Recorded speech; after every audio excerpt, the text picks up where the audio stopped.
Jackson County in west central Wisconsin until 8 p.m. At 7:39 p.m., severe thunderstorms were located along a line extending from near Blair to near North Bend to 7 miles south of Winona, moving southeast at 60 miles per hour.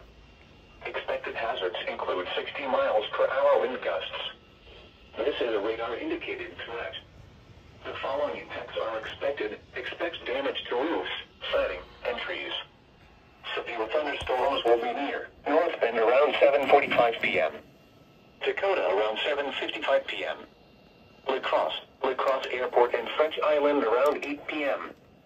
Other locations impacted by these severe thunderstorms include Franklin, Melrose, north side of La Crosse, Camp Decorah, Stevenstown, Rockland and County Roads D east and east.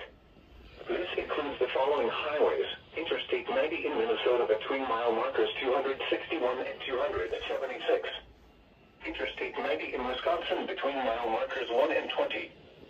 For your protection, move to an interior room on the lowest floor of a building. Repeating, a severe thunderstorm warning has been issued until 8 p.m. for the following county.